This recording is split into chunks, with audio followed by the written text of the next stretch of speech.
Hey everybody, welcome to Average Guy Opinions. I'm your average guy, John Corelli. This is part two of the global, I almost said pandemic, but just the global issues we're having as far as the environment of our planet and what we need to do to make it better.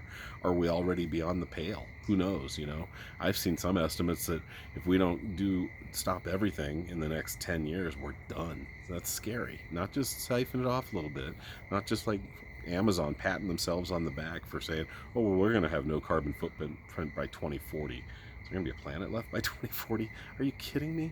2040, Bezos, put your money into overnight, literally overnight, you could change your entire fleet to zero emissions vehicles, and you're choosing not to. Don't take 20 years to do it. Take 20 days to do it and get it done. You're the biggest economic entity on the planet, and that's something that make a big difference. And by the way, that is something I actually meant to say in part one.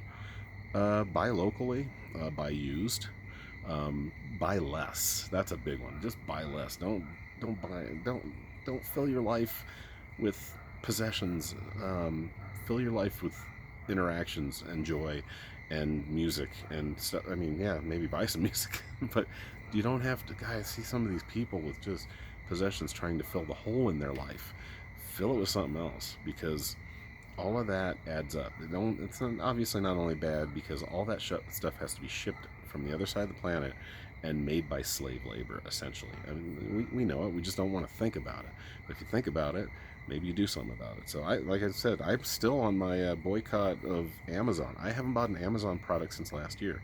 So I'm almost 9 months in. I never plan on buying one again. I don't need it. Now, I do have the luxury of being 54 years old and not needing a lot of stuff, but that's a big one. So that is kind of that's a good actually segue, because we go from individually to locally to globally, which is Amazon covers all those things. So thought about some stuff though, some big ones that are.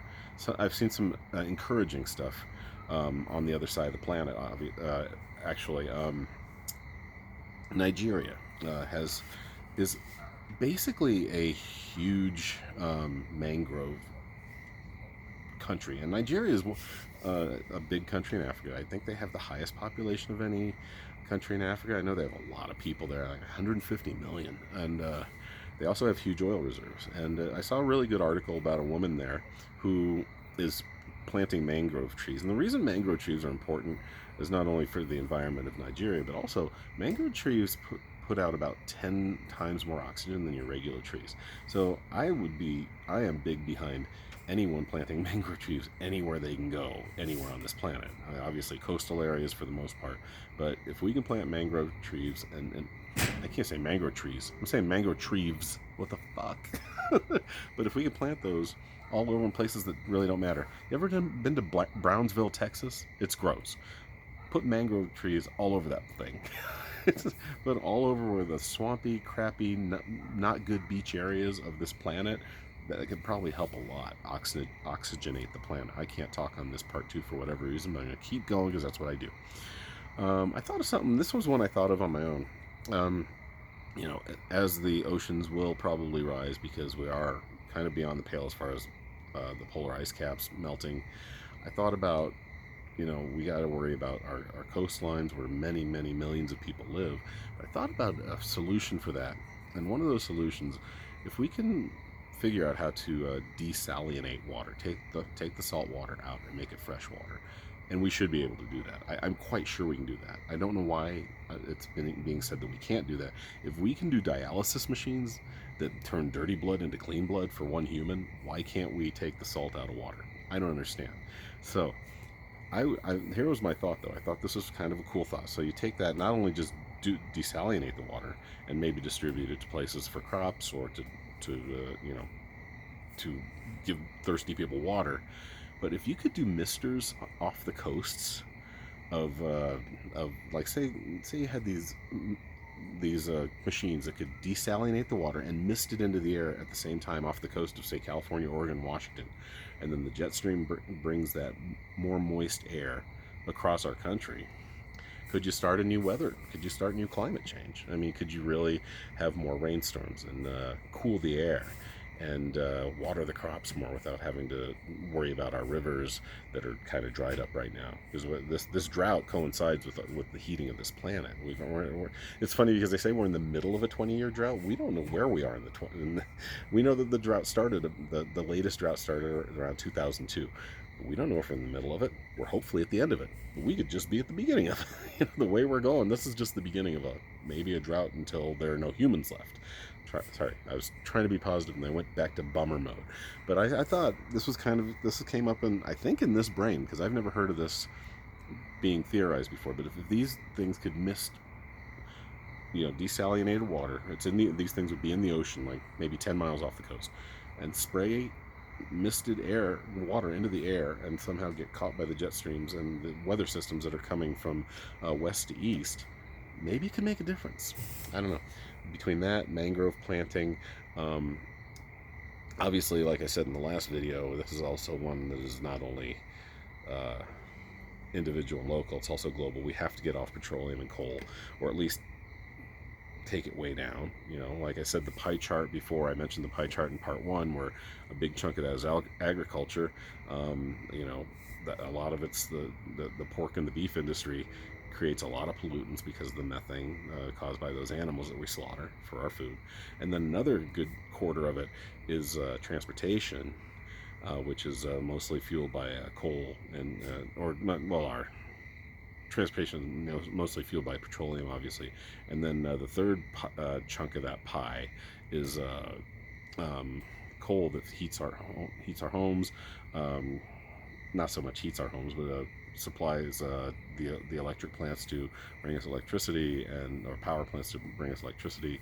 There are things that can be done. Once again, that also usually comes down to voting.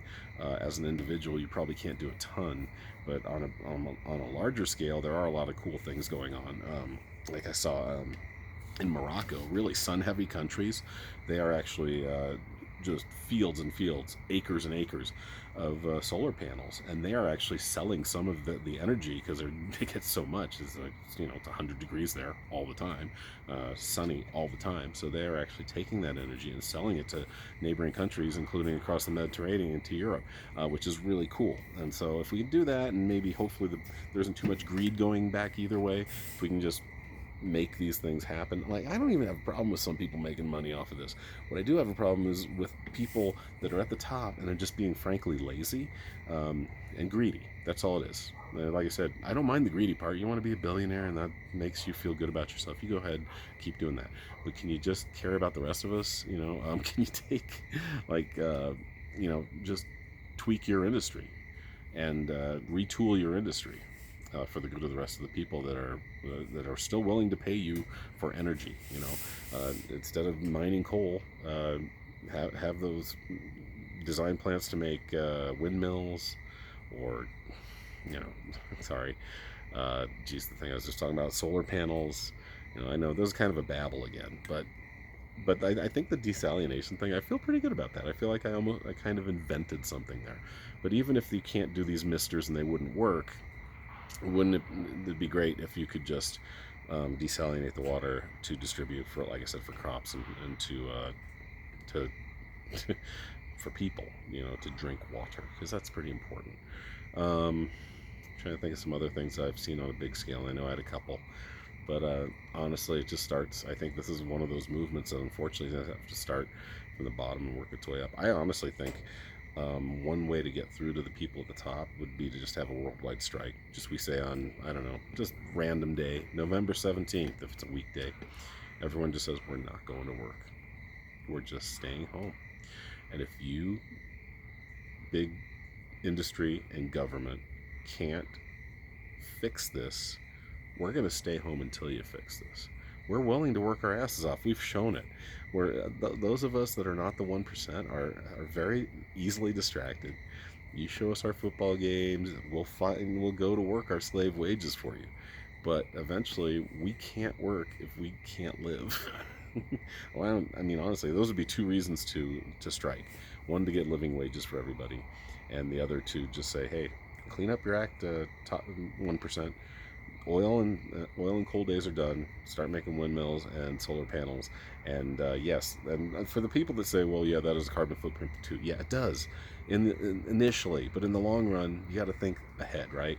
So those are things we need to do, in my opinion.